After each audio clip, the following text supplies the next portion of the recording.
Hello everyone, welcome back to my channel. So ఈరోజు మన topic వచ్చేసి ఎపికల్చర్ ప్రాసెస్లో యూజ్ చేసే మెటీరియల్స్ అయితే చూద్దాము. అండ్ ఆ మెటీరియల్స్ వచ్చేసి మనకు floor board, entrance rod, top cover, inner cover, brood chamber, super chamber. So ఏంటంటే మెటీరియల్స్ నార్మల్గా జరిగే అంటే ఇట్లా బీహీవ్ అనేది మనకు ఇలా ఉంటుంది కదా, ఈ షేప్లో ఉంటుంది కదా. సో ఈ షేప్లో ఎందుకు వస్తుందంటే అవి వాటర్ ద్రవ్య ప్రిపేర్ చేసుకుంటాయి కాబట్టి వస్తూ ఉంటుంది. బట్ ఆర్టిఫిషియల్ ప్రాసెస్లో వచ్చేసరికి మనకి ఇక్కడ రాడ్స్ ఉంటాయి, ఇట్లా రాడ్స్ ఉంటాయి అనమాట స్ట్రక్చర్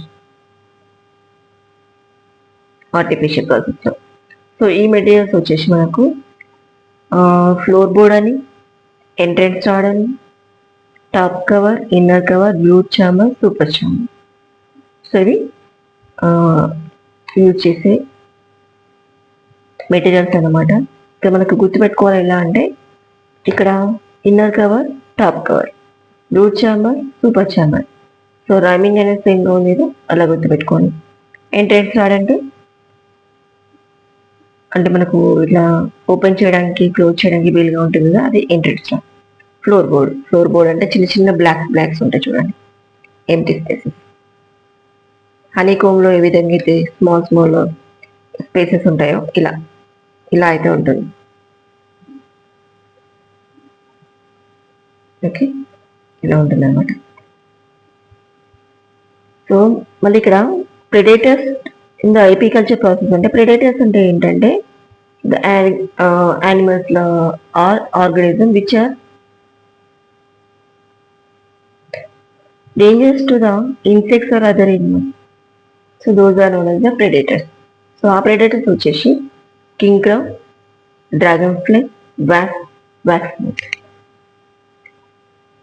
సో king crow అంటే వీటి వల్ల ఈ ఎపికల్చర్ ప్రాసెస్లో హనీ బీస్కి డేంజర్ అయితే హార్మ్ఫుల్ అనమాట. సో కొన్ని అయితే వ్యాక్స్ని దొంగలించడం కానీ, వ్యాక్స్ని కలెక్ట్ చేసుకోవడం కానీ, కొన్ని అయితే హనీని దొంగలించడం కానీ, కొన్ని అయితే హనీ బీస్ చంపడం కానీ జరుగుతుంది. సో అవి వాటిని మనం ప్రెడేటర్స్ అయితే అంటూ ఉంటాం. ఇక్కడ కింగ్ క్రౌ, డ్రాగన్ ఫ్లై, వ్యాక్స్ మోత్ ఇవైతే కామన్గా మనకు తెలుసు. బట్ డ్రాగన్ ఫ్లై అనేది మనకు కొంచెం ఇదేంటి డ్రాగన్ ఫ్లై ప్రెడేటర్ ఏంటి అనుకుంటాం కదా.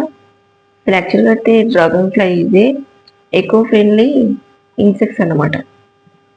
ఫ్రెండ్లీ ఇన్సెక్ట్స్లో మనకు డ్రాగన్ ఫ్లై